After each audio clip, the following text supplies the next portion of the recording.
pas une affaire d'un instant ou d'un moment, mais d'un quotidien.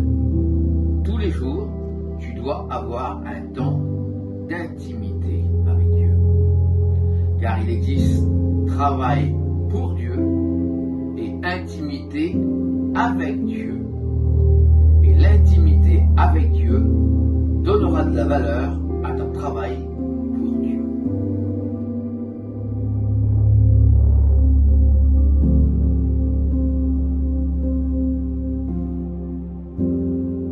En prenant du temps pour lire et pour prier.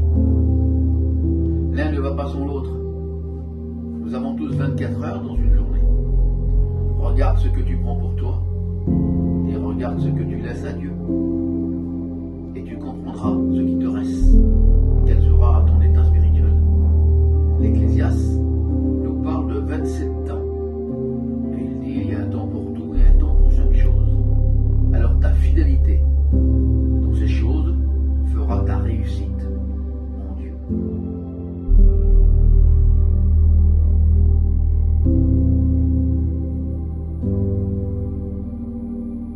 La foi vient de ce que l'on entend, et ce que l'on entend vient de la parole de Dieu.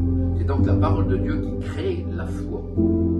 Elle peut certes être approfondie dans la prière et dans l'intimité avec Dieu. La foi, en fait, c'est faire confiance à Dieu. C'est croire Dieu sur parole. Une histoire vous explique, au Texas, alors qu'il faisait très chaud et que les gens vivaient de l'agriculture, ils avaient besoin qu'il pleuve dans leur pays. Le pasteur a donc décidé de réunir l'église pour faire prier l'église afin qu'il pleuve. Quelques 10 minutes après, il a vu arriver une mère avec une petite fille qui tenait à sa main un parapluie. Il avait donc compris.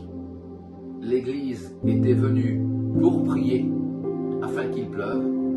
La petite fille savait que par la prière, il allait pleuvoir.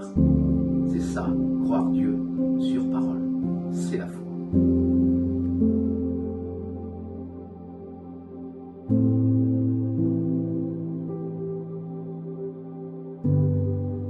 Surtout pas. Si Abraham en Genèse 12 aurait voulu tout savoir son trajet avant de partir, il ne serait jamais parti. Le Seigneur lui parle, il dit Abraham, va-t'en, quitte, retire-toi. Et lui demande Seigneur, où? Va dans le pays que je te montrerai. Dieu a décidé de nous montrer pas à pas.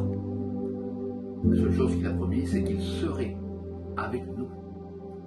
Il n'est pas écrit que sa parole est une lampe à nos pieds. Et si vous avancez 1 mètre, eh bien la lampe vous éclairera 1 mètre. Ainsi de suite. Quand vous décidez le soir de prendre votre voiture alors qu'il fait nuit, vers les 8 heures d'aller à la réunion, vous allumez vos phares, il vous éclaire que sur quelques mètres. Mais quelques mètres après, il vous éclaire encore. Et ainsi vous arrivez à votre destination. La voiture n'éclaire pas toute la destination, mais quelques mètres seulement. Eh bien, engagez-vous avec le Seigneur sans savoir ce qui va devant. Mais quelques mètres d'éclairage suffira largement pour connaître où il veut que vous soyez.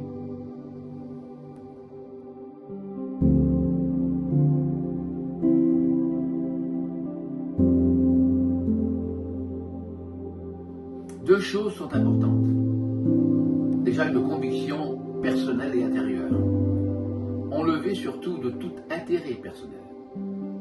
Et cette conviction doit être mûrie avec sagesse dans la prière. Deuxième, allez où il y a un besoin, où quelqu'un aurait besoin de votre aide.